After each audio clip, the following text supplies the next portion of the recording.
नमस्कार। आज हामी बरदुबईको यो नेपाल फेस्टिभल हुन गइरहेको प्रोग्राममा छौँ। कस्तो तपाईँ कति पातलो कि मोबाइलमा बिचमा हुनुहुन्छ भन्दा बिचमै खिच्दा नि छेउमा देखिने। उहाँ चाहिँ नेपालको शिबु पाण्डे हुनु बरदुबईको शिबु पाण्डे हुनुहुन्छ होइन। उहाँ चाहिँ यति पातलो हुनुहुन्छ कि अहिले स्टेजमा नाच्नु भएको थियो अरे, हामी पर भएर उहाँ देख्दै देखियो। शिबु पाण्डे भन्दा थियो हाम्रो त्यो भाइ त्यो के अरे फाइनली गाइस अब हाम्रो चाहिँ मुभी आउँछ हैन तपाईले हेर्दिनु होला माया जिमी भन्ने के के रे भ्यागुतले फुल पार पार्नु ए आमा साथीमा भनेर गीताउने। अरु सर यस विषयमा के भन्न चाहनुहुन्छ? अनि हरि सरको बारेमा के भन्नुभएको थियो क्या सर तपाईँले? हरि सरले दुबईको जगबोलो नेपाली जनसङ्ख्या सबैलाई एकदम मिलाएर राख्नु भएको रहेछ। हामीले यहाँ देख्यौँ उहाँको एक उल्लेखनीय भूमिका हामीले थाहा पायौँ। अब उहाँ सरले चाहिँ धेरै मान्छे मन पराउनु भयो अरे, जो ठोक्के पनि हरि सरको नाम आयो भन्ने कुरा आएको थियो। यस बारेमा के भन्न चाहनुहुन्छ?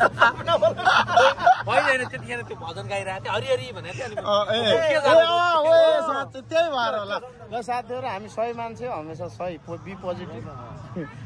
तपाईँको जाओस् एउटा ल त के हुने यस्तै छ।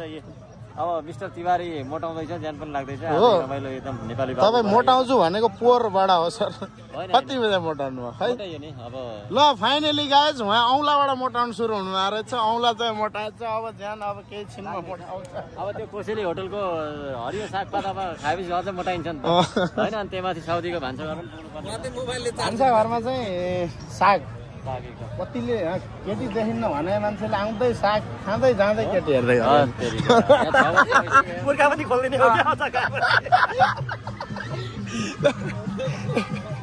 साथीहरू आज चाहिँ हामी साथीभाइहरू भेट्ने क्रम जारी छ। अब रमाइलो मौज मस्तीमै छौँ।